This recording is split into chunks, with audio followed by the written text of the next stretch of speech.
Back when I was 19 years old, I was given the best piece of advice that I've ever received. I was told, Daryl, when you stop fighting, the fighting stops. Let's talk about that. Hello, everyone, and thank you for joining When I Stop Fighting, the podcast. My name is Daryl Dittmer. Today, I'm joined by Randy Wilson. Randy is on a mission to ignite lasting personal and financial transformation in individuals worldwide through the Rich Mind podcast.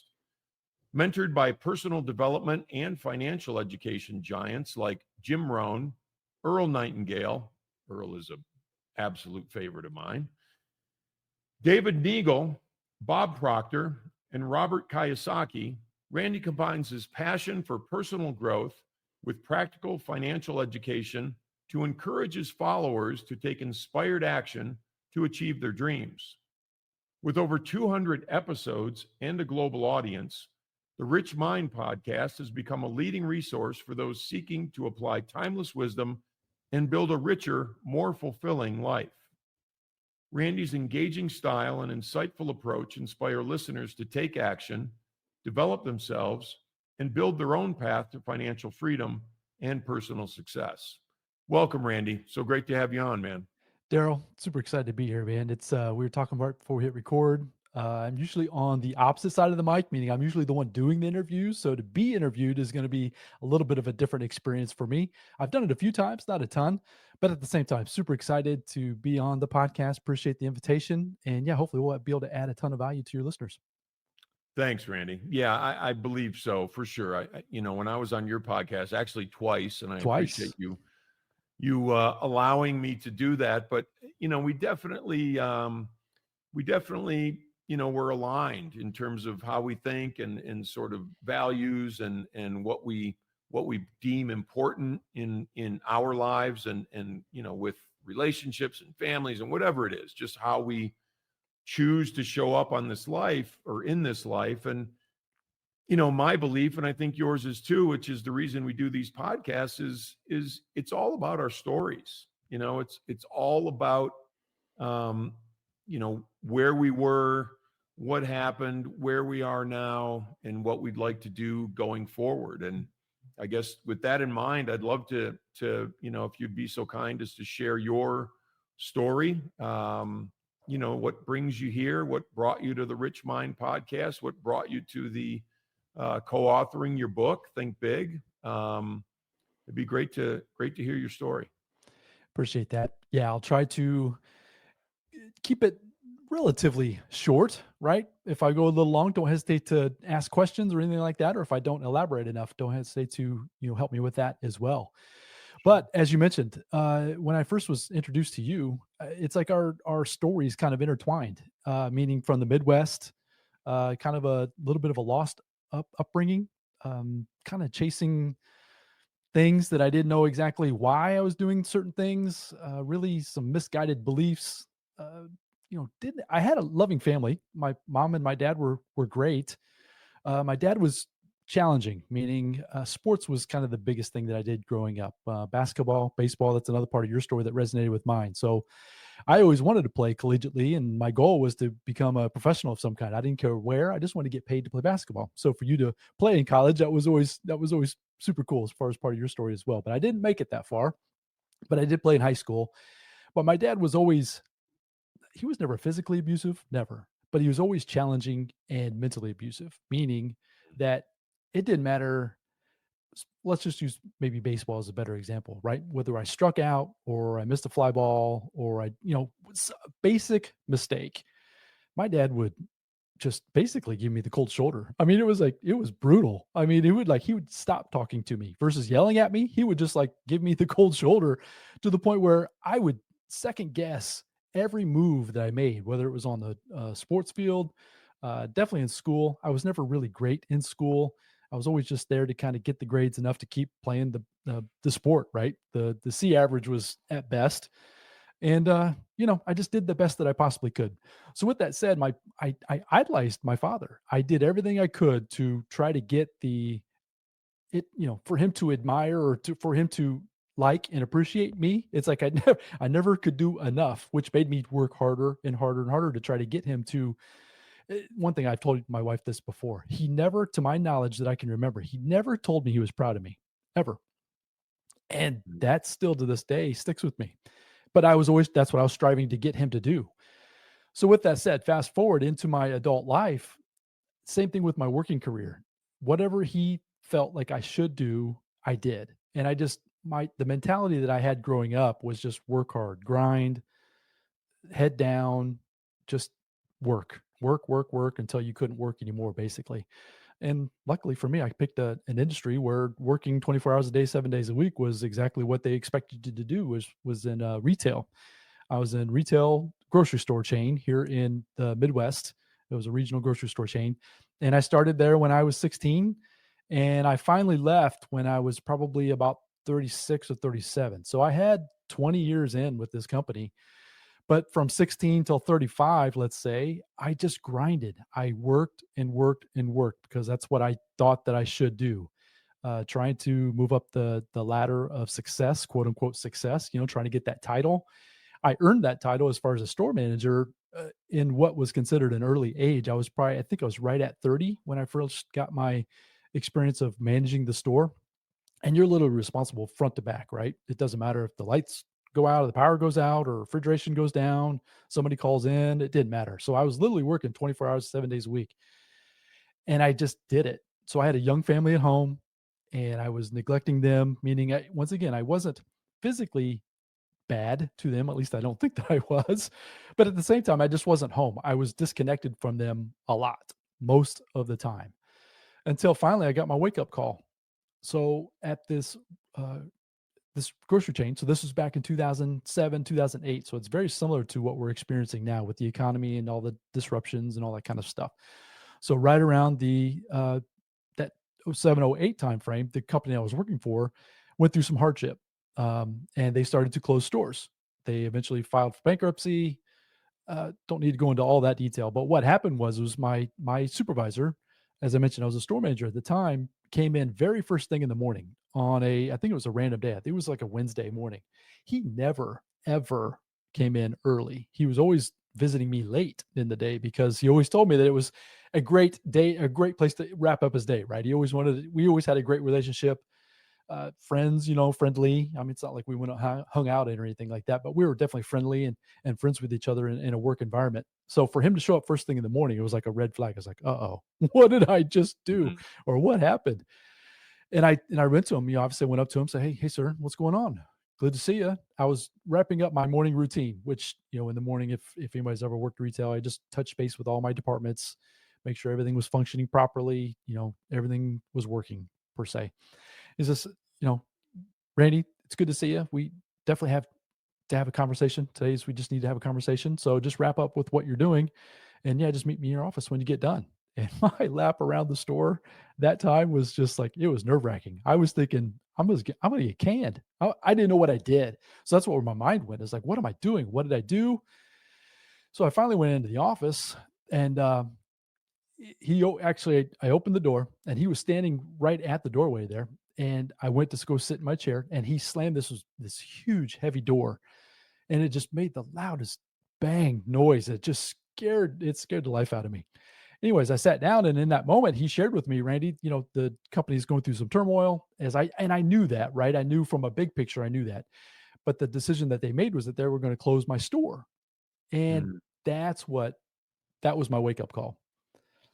I had given that store so that, like I said, it's your life. It's what you do. It's you eat, live, you sleep, you breathe, your retail store, right? Even the people within. So I did everything I could to try to make that little store profitable, and I just couldn't get it done through these beliefs of the hard work and the grind and just all that. And so I used up a lot of my energy, used up a lot of my relationship with my family to try to accomplish this thing that they ended up shutting it down. I realized in that moment that I was just a number. I was just there to fill a spot, to, obviously just do whatever they wanted me to do in those moments. That all that hard work leading up till that moment it's not that it didn't go unnoticed because my supervisor, as I mentioned, he was great. He loved me as far as like he appreciated what I did. But at the end of the day, when the push comes to shove and they were just about the numbers, I was on the chopping block just like everybody else. And so in that moment, as I mentioned, I just started to question everything. Why in the world am I doing this? Why am I putting myself through this? Why is my family putting up with this? And I didn't have an answer because I was just living the script that I thought, the stories and the beliefs that I'd been led up to that point. I was just following the script. My dad always told me, just work hard, stay with the same company for 20, 30, 40, whatever many years. You'll get a retirement, you'll get the fancy watch, you'll have the 401k, just all the same basic stuff that I hear even still being taught to this day. And I started to question it. So the only thing I could think of to do at that moment was search for answers. I had to find out because obviously the people I was getting information from wasn't working. So the only thing I could think of to do is I went to the local library, which, if you know me, as I mentioned in my school days, I was terrible in school. So reading was not my thing, but I couldn't think of anything else to do. So it was 07, 08. The iPhone was brand new back then. I mean, the way, I mean, we almost take for granted the podcast, the information that's being easily shared these days. But back then it wasn't, or at least it wasn't the way it is today. Anyways, I went to the library, and the only thing I could think of to do was to go to the personal finance section because I had to figure out how to get myself out of the mess that I've gotten myself in. I was broker than broke. I was working 60, 70 hours a week, a young family. My oldest was probably 10 at the time. My youngest was probably 7 at the time. You talking about paycheck to paycheck. I mean, just the whole standard of living that was just awful. And so I went to the personal finance section of the library, and the book, and it's actually up here on my shelf if you're watching me on video, is the book Retire Rich, Retire Young by Robert Kiyosaki jumped off the shelf at me. And it was mainly because of the Retire Rich. It was like, retire rich. Yeah, that's what I need to figure out. It's like, so that's what I thought. So I grabbed that book. I ran home. I started to devour that book. As I mentioned, I'm not a reader by any means, but I was learning and reading things that I had never heard before. Businesses, balance sheets, income statements, good debt, bad debt, things that like I said, I wasn't exposed to any of this growing up. And so I started to once again question everything. Within that book, though, he also mentioned with that a big part of his driver was personal development. So he mentioned Earl Nightingale's Lead the Field. So once again, I have Earl Nightingale's Lead the Field up on my shelf as well. That's the first time I'd ever heard of that. So I was never exposed to any financial education. I was never exposed to any personal development my entire life up until about 35. And it was self-discovery. I had to discover it on my own, which then led me down this quick trail as fast as I possibly could of consuming as much as I possibly could. I mean, I was devouring content, as you mentioned, Earl Nightingale, Jim Rohn, Proctor, Robert Kiyosaki, as I mentioned, with the financial education. Anything I could get my hands on, I was trying to consume it as much as I possibly could. So I'll try to fast forward here. I know this is probably getting a little long-winded. So then what I did is, I started to get some positive experience in my life, right? I started to create some positive change in my life just with the understanding new concepts and new ideas, which made me actually a little frustrated with my dad. I mean, as I mentioned, I idolized that man. I actually was, I was very, I was mad. I was like, why isn't he teaching me these things? I thought he was keeping it from me. I was so mad that one day. So what happened, or through this process, as I was sharing things with him, he was learning as I was learning, right? He didn't really understand these things either. And that was the light bulb moment. That's what really allowed me then to kind of let go of that frustration with my father, was thinking that he was keeping it from me, was that he didn't know either. So he didn't know to teach me, so that's why I'm on a mission today, is that through the Rich Mind podcast, through the experiences that I've had, through the interviews that I've done, as you mentioned, you've been on the podcast and sharing stories.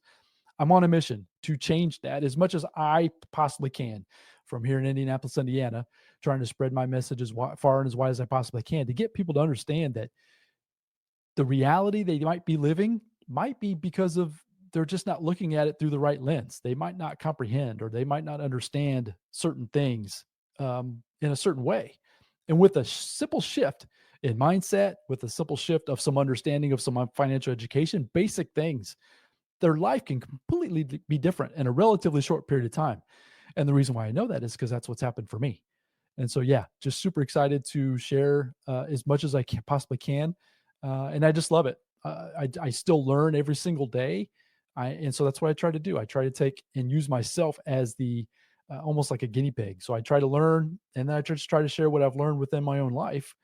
And hence the Rich Mind podcast was born almost 2 years ago. And I just, I love every single minute of it. So hopefully that was okay, Daryl. Pick and poke It at was that, any part wonderful. of that story. And then, I love Yep. it. So I appreciate you letting me share. Yeah, thank you, Randy. Very cool, man.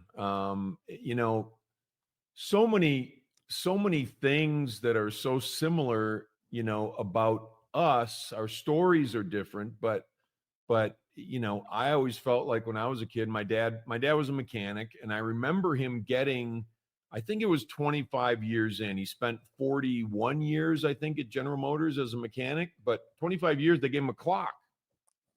I'm like, why don't they give him a Cadillac? You know what I mean?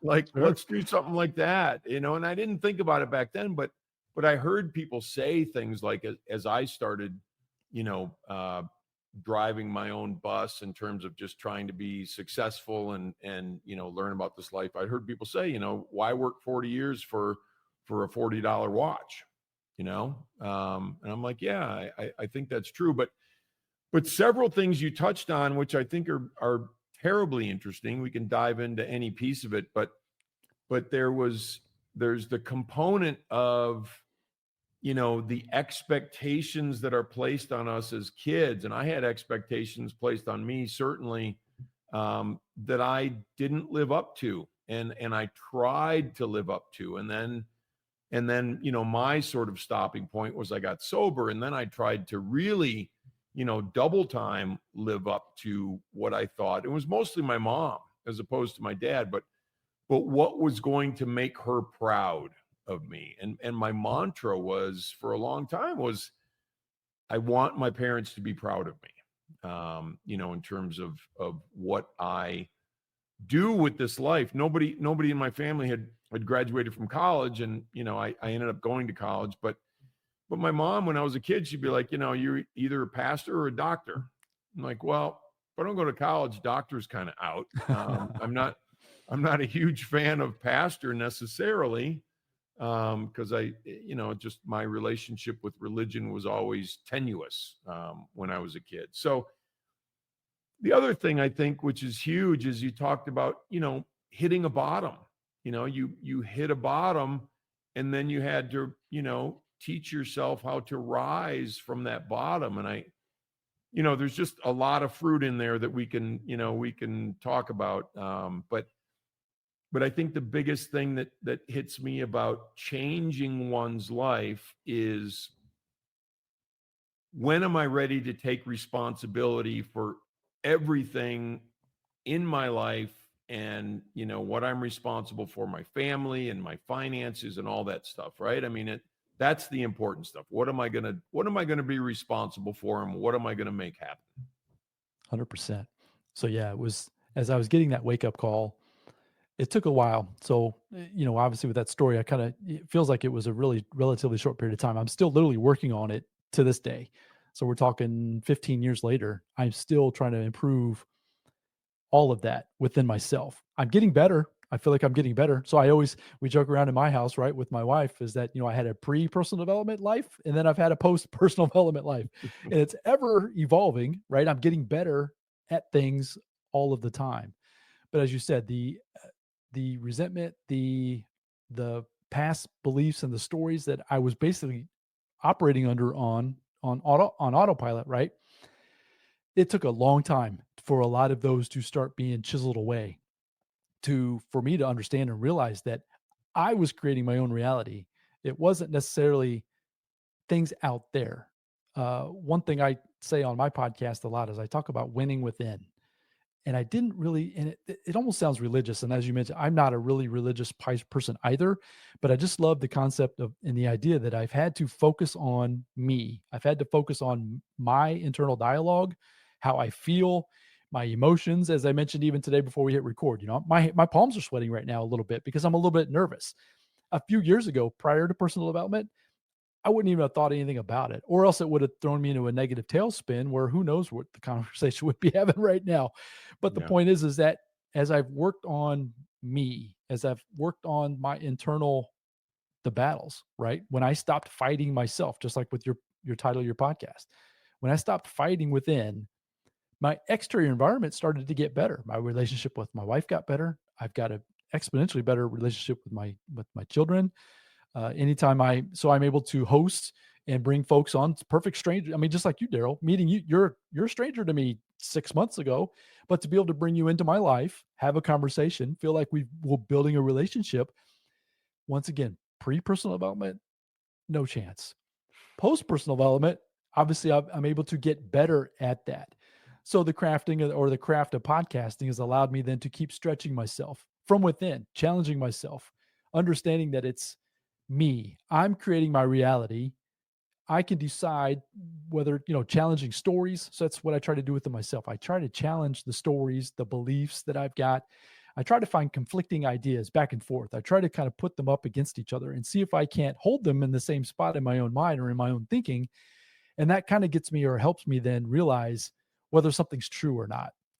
That's been my experience as I lived for so long living and thinking of beliefs and truths that I thought were concrete or that I thought were certain. And it took me a while to realize that no, it's not. And the beauty of it is that I have the ability to fix it, or I have the ability to work on it every single day. And I've taken responsibility, like you said, for my finances, with my businesses, with my podcasts, with my family, with my interactions, with my community, you name it. I try to do my best to take 100% responsibility and don't blame anybody for anything other than just me showing up. And so with that, yes, as just even saying it, right? You take responsibility, right? So there's some burden on there with that, but at the same time, it allows me to be in the driver's seat of my life versus being a spectator. And for me, that's been a lot more fun. I've gotten to know a lot more people, experience a lot more things. And yeah, it's just been a great experience up to this point, which makes me excited, right, for the future. So many more things are coming, and I'm just excited about them a little bit more every single day. It's freedom, isn't it? That's how I look at responsibility. It's fascinating because you wouldn't think that when somebody mentioned responsibility to me, right after I got sober, they're like, "Oh, it's responsibility." I'm like, no, why?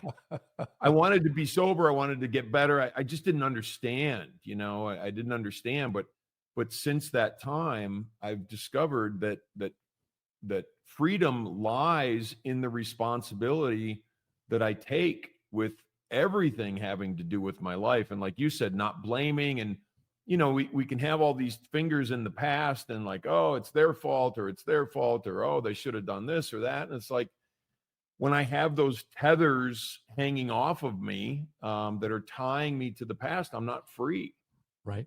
And when I can cut those tethers off or set them aside or think of things differently, have a different perspective, I mean, that to me is freedom, and that's the most wonderful feeling I think I've had in my life.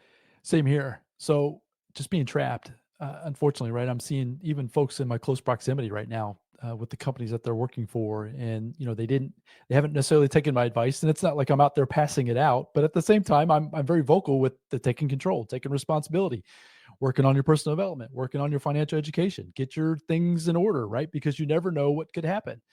And I'm seeing that happening literally in real time. I just had a friend, looks like they listed their house for sale. Now, I don't know the details. I don't know their personal life, but I know that the company he was working for was going through some turmoil like we were 10, 15 years ago.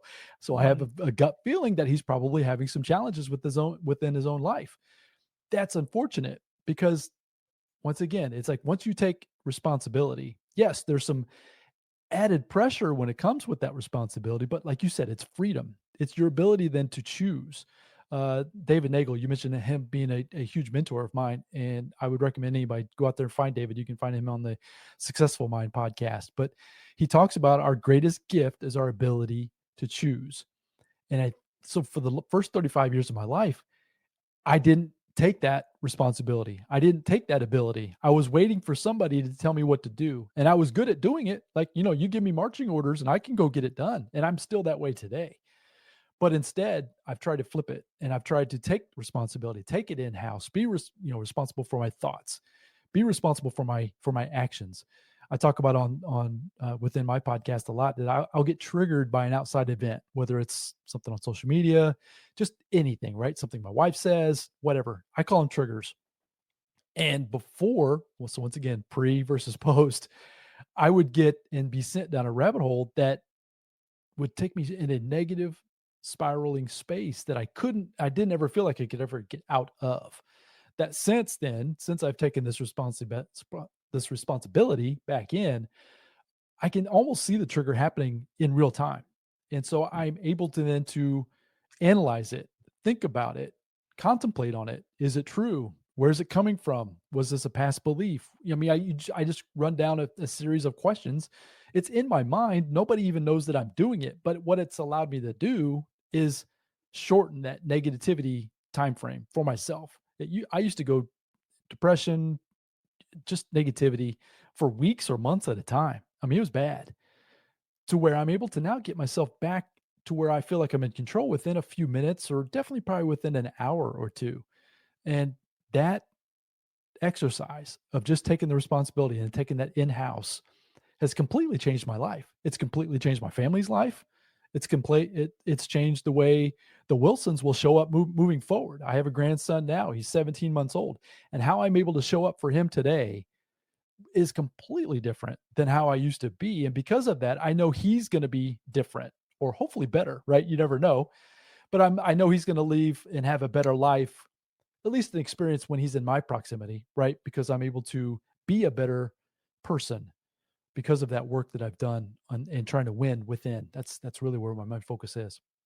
Isn't that the coolest thing in the world, though? Truly, like, and I believe this, I don't mean this to sound cold, but, every day I'm putting a product out into the world. The product is me, you know? What kind of a product am I putting out there? Am I helpful to other people? Am I able to forget about what I need and, maybe offer that smile to somebody on the sidewalk or, I don't do too much of this anymore because the world is what it is, but, stop and help somebody change a flat tire or, just things like that. Can I Just get out holding a of door for myself? somebody. What's Yeah. that? Holding a door for somebody as they're entering out, or, Exactly. just Yes. basic stuff. Yeah. Basic I know what you stuff. mean. Right. And it starts with being in a position to forget about me, forget about what bothers me, forget about what upsets me, because we can get so caught up in that. And there was a gentleman, he was actually a pastor, but he was a sober guy. And, I come from a life of getting sober and, recovery and that sort of thing.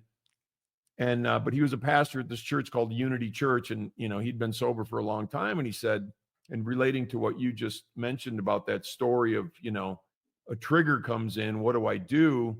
And one of the things that he said, which I didn't think was going to work, but it really does, is when I get, into a reel that I'm not happy with. I'm thinking about, oh, somebody did this, and I think about it, and I have conversations in my mind with them, and this and that, which doesn't happen that often anymore. But sometimes it'll come up, and what I can say to that is, when it pops up, cancel, cancel.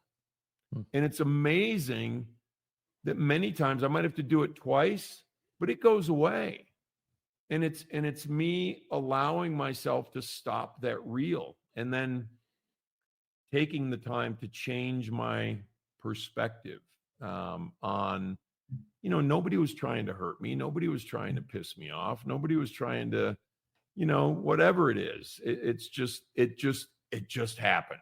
And it's up to me to deal with it. So I've loved everything you've talked about, Randy, and it's interesting because there's so many similarities, with my story. But is there a recipe of things that you would, that you do or that you'd recommend that people do to sort of, just begin that within sort of look? Yeah, of course. And I appreciate you asking.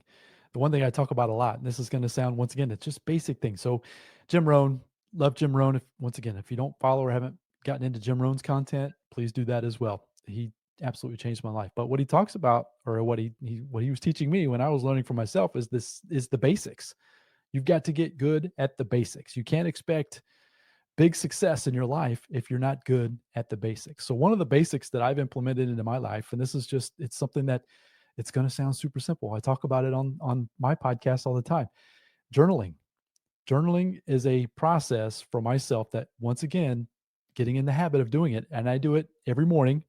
Every morning, meaning I might miss maybe 2 weeks out of the entire year, total of maybe 14 days total that I might miss just because of circumstances going on. But so for the majority of my days, every morning, I journal. I've got just a plain line notebook. And what it does is it allows me then to get my thoughts out of my own mind. So I usually refer back to the previous day. I'll just kind of jot down what happened, whether it was good, whether it was bad. Sometimes it's bad days, right? Sometimes it's good experience, sometimes it's bad. But it allows me then to get it out of my mind so that way I can start to take be aware of it. Like you mentioned, that whole idea about cancel. To me, that just it's a trigger to bring awareness to it, right? Because when you're aware, then you can make a different response, or you can respond to it differently. And when you do that, then you can take a different action, and then obviously that's going to affect your results. But journaling has probably been one of the most impactful things that a routine that I've put in my mind, or put for myself, probably in the last 4 or 5 years. That's really probably changed the trajectory of me. So it's allowed me then to get clear on some ideas. So brainstorming comes out of that. I actually was journaling today, and so I'm going to be recording my next episode tomorrow. And through my journaling exercise, I've got an idea that I want to discuss. Anyways, the point is that it gets my mind thinking actively, passionately about me, versus worrying about all the stuff that's going on out there in the world. Now, I'm not saying close your eyes and bury your head in the sand and forget about it and it's not happening. That's not what I'm saying at all. But what I am saying is that turning it off, turning it down, getting quiet as much as you possibly can. I mentioned before we hit record here today, I had a guided meditation that I was listening to that was just getting my mind prepared to have this conversation today. I wanted to show up with a ton of energy, obviously share my message as much as in the best way that I possibly could. So getting quiet, journaling would probably be the two biggest things for myself. I don't watch a lot of television, and I don't listen to a lot of radio. And I try to use those as learning times, right? I'm trying to figure out how can I keep improving, listening to great podcasts like this one, like yours, Daryl, as much as I possibly can, learning from other people's stories. How can I implement those ideas into my life? And then I go to work and make it real as best that I possibly can based on the experiences that I've got going on at those particular times. So it's the basics. My son, he's 27. I think he's about ready to be 28. That's all I'm ever telling him. Son, focus on the basics. So much so I'm like, how you doing, Riley? He's like, I'm just working on the basics, Dad. I'm just working on the basics. And it's because that's what I firmly believe, that until you get good at the basics, you can't expect large quantities of greatness to just all of a sudden appear in your life. If you can't get up and make your bed in the morning, or put on a clean pair of clothes, get a shower. I mean, just basic things, basic stuff. You can't expect great things to happen. And that's what I've taught myself. And that's kind of what I live by.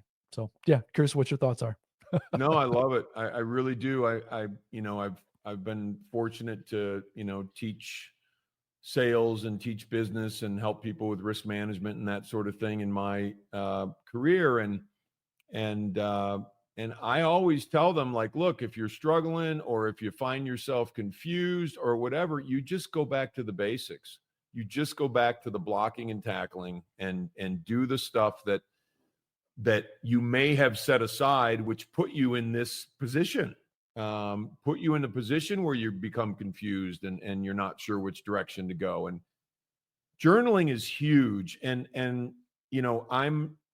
I'm not a daily journal person, but I did that, years ago when I was feeling like overwhelmed and, oh man, I just all this stuff's in my head and it's flying around and just these reels going and going, and what am I going to do next? How am I going to get through this? Et cetera, et cetera. And I just wrote.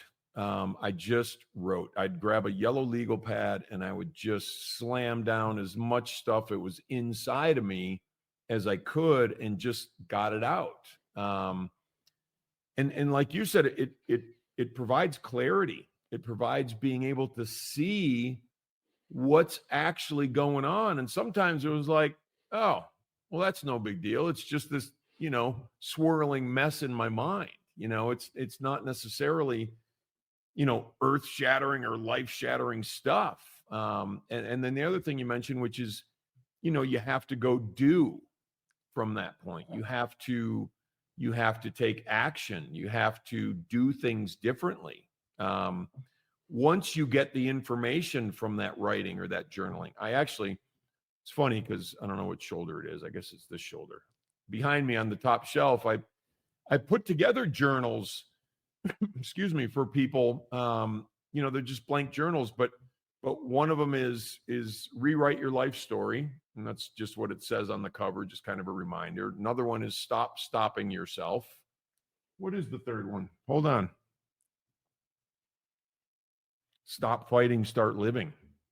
So those journals, I just make them available on my website because the value of writing is so crucial. And I'm so glad you brought that up.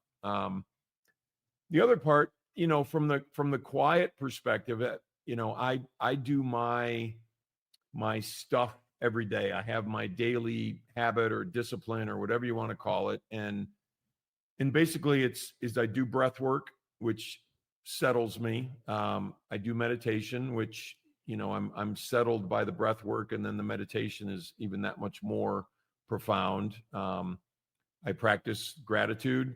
I thank whatever it is that's larger than me. Anybody can call it whatever they want. You can call it the universe. You can call it HP. It doesn't matter what you call it.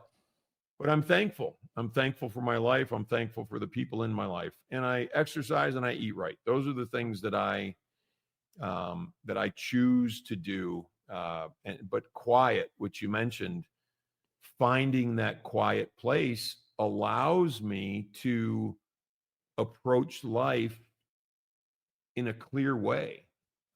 That's what I have found it does for me. So thank you for bringing those things up, Randy. It's powerful, absolutely powerful. Yeah, absolutely. I love it. So hopefully, yeah, somebody will take us up on those ideas, right? And just start to implement those basic things. And with that, who knows where a few months, few years could lead. And that's the best part, especially with the journaling for myself is, I've got multiple years worth of journaling that I refer back to it. And it's like you said, it's like, wow, did I really think that was a big deal back then? Or, you know what I mean? It's like, you realize you can actually see your growth in real time, which is super exciting. I know at some point, somebody, my family, who knows how long from now, assuming I'm not here anymore, we'll have that, right, to refer back to. What's this Randy Wilson guy all about? So with the podcast and with my journaling, yeah, it's therapeutic for me, but then I'm also excited that somebody's going to have that, right, almost as a record of what was going on at those particular times in my life. I think that's really cool. I think that's really cool. I think there's a trail we can leave. I'll just relate a quick story. So I was involved as a shareholder in this company, and I was a working shareholder. So it was I was the second largest shareholder, and the largest shareholder. He and I were talking one day. I was in his office, and he said, "Daryl, this company is going to be a big part of your legacy." And my stomach immediately soured. I was like, I don't want a company to be a big part of my legacy. I really don't. I don't care if anybody knows if I was ever with this company or whatever. What I want to be my legacy is the product that I put out there in the world every day. It's the me. It's not, anything that I did financially or, whatever. I mean, and I've worked very hard to have some success in my life, and I appreciate it and I'm grateful for it and all those sorts of things. But I want my legacy, like you're saying, your journals or the, co-authoring the book or the Rich Mind podcast, that's a trail that somebody can follow to find potentially a better life for themselves. Right. And that's what we want to leave. I don't believe that leaving money to someone does them any good. I believe leaving them potentially a way to live that offers them contentment and fulfillment and waking up every day with a smile on their face, right? Like that's what matters. Very much so. I mean, it's like you're the whole time you're saying all that. I'm like, yes, yes, yes, 100%. So wisdom, right? Knowledge, wisdom is what I'm trying to always gain. I'm always asking my family, right, or even anybody who I'm with, right? Share some wisdom with me. I'm always looking for wisdom. Share some wisdom. And it's funny, it's kind of become a joke, but that's kind of how I feel like it is with me right now. I feel like I've gotten myself down far enough, even though I've got plenty of road to go, that I can kind of, lead a hand back, right? As far as like share what I've learned, share what's worked for me, because I'm completely the guinea pig. Like it's like I didn't start with anything, no money, broker than broke, Right. a negative attitude, family that we were intact. It's not like we were on the verge of divorce or anything like that. But as for I was disconnected, poor friends, I mean, you name it, negatively. Back then, I was there. So uh, to have gotten myself to where I am today through the hard work, through the effort, through the journaling, through studying and focusing on the basics, listening to the greats, the Earl Nightingales, the Jim Rohns, you name it, right? So it's just an ever evolving process of building and trying to be better within for myself, but then giving back as much as I can as well. So I say this all the time, even right. So now that I've gotten my grandson, it's like I feel like I'm doing it for him, right? But in reality, I'm doing it for even beyond him. I'm doing it for generationally, right? I think back. So my grandfather, he died when he was in his mid 90s, but he was older when I was in that teenage years. Meaning, I think he had my dad when he was in his 40s or 50s. Oh, wow. Yeah, so he was older. So anyways, there was just a disconnect, right? Just a disconnect from generationally. So I didn't ever had that chance to really ask him a lot of the things.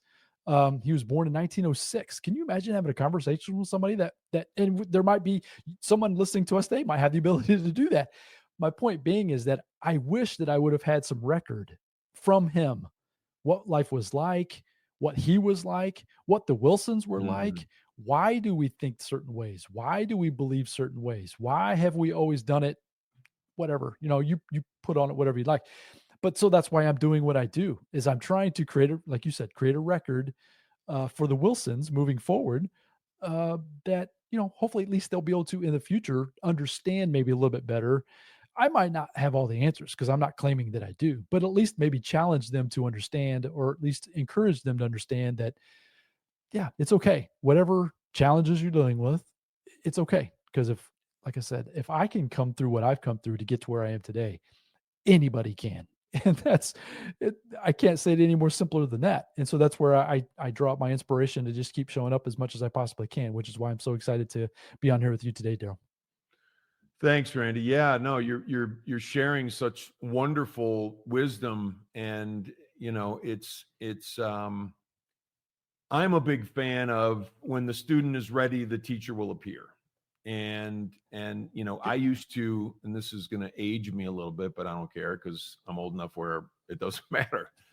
But I used to throw in the cassette tapes and Brian Tracy and Deepak Chopra and Earl Nightingale and Napoleon Hill and et cetera, et cetera, et cetera. Zig Ziglar, right? Like all Oh that yeah, stuff. I used all to the throw those greats. cassette tapes in the car. People are listening that are younger than us, like, what the hell are cassette tapes? Well, Take the it actually pencil, happened. take the Yeah, it pencil, was stick it in the cassette tape to rewind it. exactly. Yeah, Yeah, exactly. There you wind it go. up or whatever.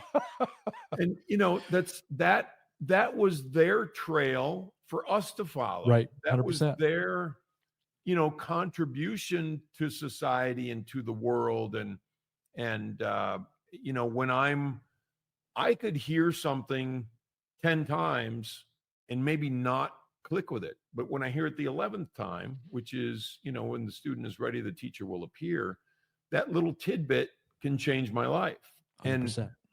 and so when we do that for others, to the extent we can, I think it's absolutely powerful. And I liken it to planting seeds. I liken it to there's a picture that I've seen. I don't know if you call it a meme or whatever you call it, but it's a big stone, a rock, and it's giant, and there's a tree growing out of it, and it's split in the middle.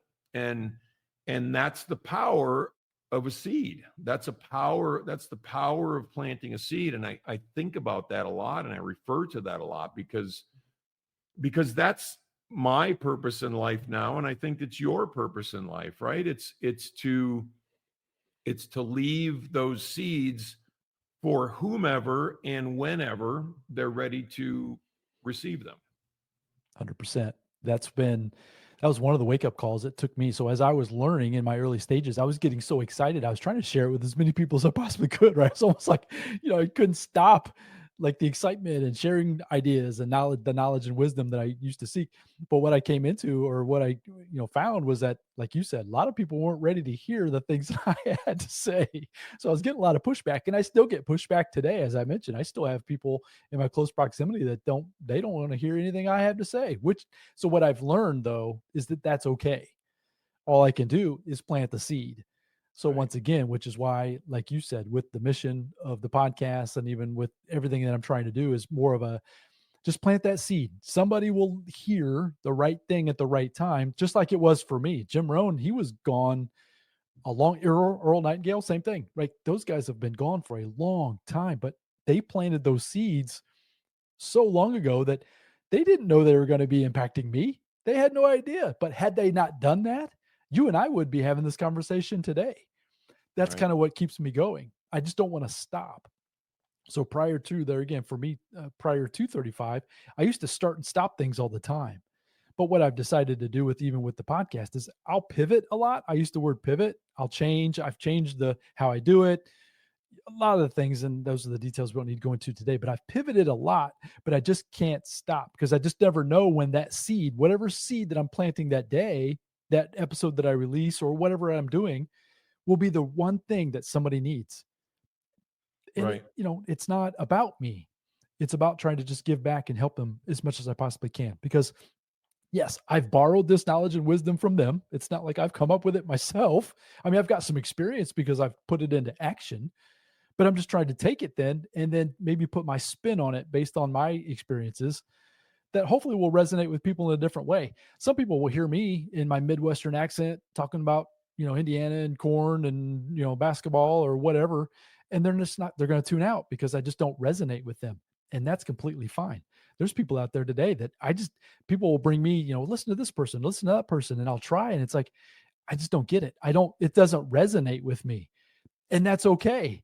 Once again, it took me a little while to figure that out as well, because the right people that need my message, they'll find it, right? My goal is that it's for my family, but if it's people beyond my family, that's fantastic as well. And it just becomes fun. It's really a lot of fun. I encourage people all the time. You need to start a podcast because number one, you're going to be pushed. You're going to personal grow is a lot. It's going to challenge you, and there's no mistakes. You can fumble. We fumbled a little bit here at the beginning, and I stumble over my words all the time, and it's not that big a deal. But It's all good. it becomes fun if you just enjoy the process. Once again, blocking and tackling, the basics. You can make it enjoyable, which is what I love to do. Yeah, me too. I mean, I think that's, I look at, mostly, there are times when, Daryl, you can do better, and I'll scrap it and I'll do better. But there are times when it's just feels very organic and real to allow, whatever to show up, just show up. We talked a little bit before recording that, I don't do much editing unless there's just a big disaster in there somewhere that I've got to get out of there. But outside of that, I want it to be organic. I want it to be real. I want it to be whatever fumbles there are, that sort of thing. So last sort of thought / question, which, my story where it was mentioned to me one time by a mentor of mine.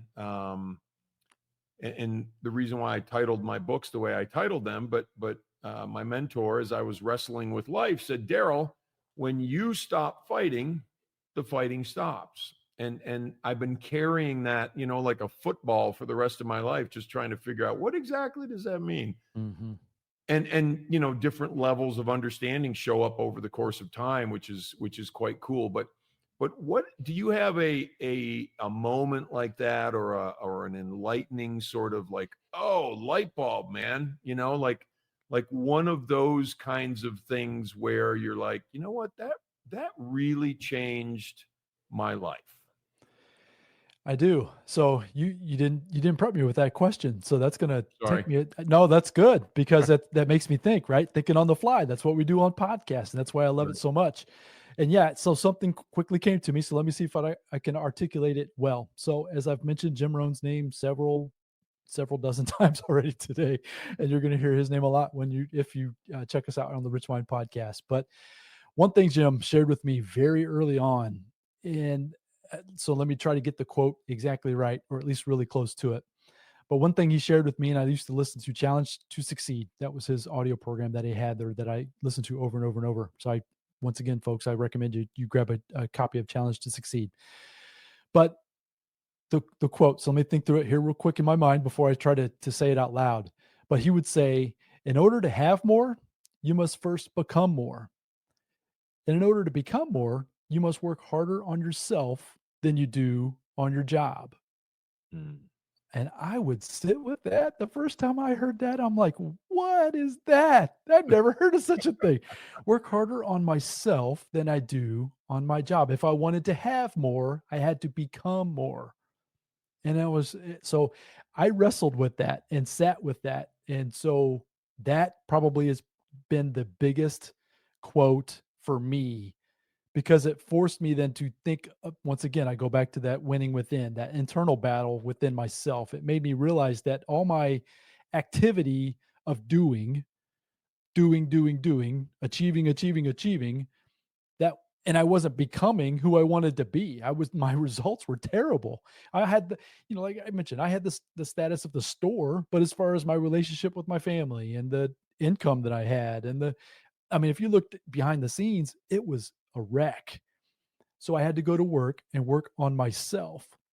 Took me a little bit longer to realize it was once again those triggers, that internal dialogue, the things that we've kind of covered here today. But when I first heard that from Jim, that is by far probably the biggest quote that has changed my life and the trajectory of my life, and then obviously the Wilsons moving forward. Very cool. Yeah, I love it, man. That's phenomenal. And it reminded me of I was told by a mentor many moons ago that he said, Daryl, first things first, and the rest will be added on. Mm, And it's very similar to what you're talking about. And he explained it to me. He said, unless you're working on yourself, and that means body, mind, heart, and soul. That right. means the entirety of you.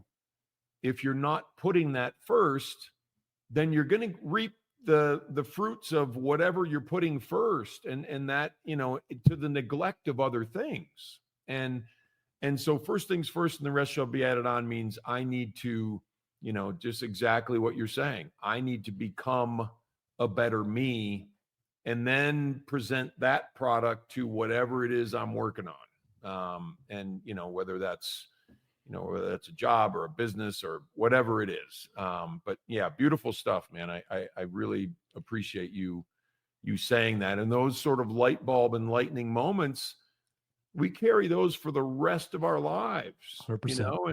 and the fact that popped up for you when I mentioned that is just, it's awesome. That's truly awesome. So how do we, the Rich Mind podcast, the Think Big book, how do we, align with Randy and check out Randy Wilson's stuff? What's the best way to do that? Appreciate that, Daryl. Of course, it's so Randy Wilson online on Instagram. A lot of times, if you just search for Randy Wilson online, you'll find that in a lot of the different social media platforms. So Instagram, LinkedIn. I'm actually even on TikTok. If somebody wants to go down the TikTok rabbit trail, they can do that as well. YouTube is at Randy Wilson right now. You'll find the Rich Mind podcast there. The podcast, Rich Mind Podcast, can be found on all the podcast platforms. Releases right now, we're doing Tuesdays and Thursdays. So I invite you to come check us out. I've got 220 plus episodes, I think, as of this morning. We just released another episode. So yeah, plenty of content to binge on. If you find my message that resonates with you, feel free to obviously come on over and check it out. As I mentioned, on any podcast platform that you can imagine, including YouTube as well. You've mentioned a couple of times the Think Big book. And one thing, if you don't mind, I'd like to offer the audience a gift if that's possible. Is that okay? Please do. Yeah. So I would be more than happy. I would love to send you a digital version of the Think Big book. So it's a compilation book, meaning I was a part of 30 plus entrepreneurs writing about their own stories. So you heard a little bit about my story here today. So I went into a little bit more detail within my chapter within the Think Big book. And I would love to send you a copy of that. If you want to send me an email at randy@richmind.co. That's randy@richmind.co. And just think big or something like that. Think big book. Send me an email with that subject line. I can get you that digital copy over to you right away, or within obviously with as soon as I get that email. And yeah, would love to have you read my chapter, read the other chapters in the book. It's a bunch of fantastic humans, entrepreneurs, just out here trying to figure it out, as we all are, right? That's part of our stories, which is it's kind of been the theme of today's episode for sure with you, Daryl. So yeah, as I mentioned, Randy Wilson all over. You can head over to richmind.co and see all the different we've got blog posts, we've got different materials that you can find even beyond the episodes themselves. Yeah, feel free. There's plenty of places to dive in if that's something of interest. And yeah, I welcome anybody to come along the journey of personal development, right?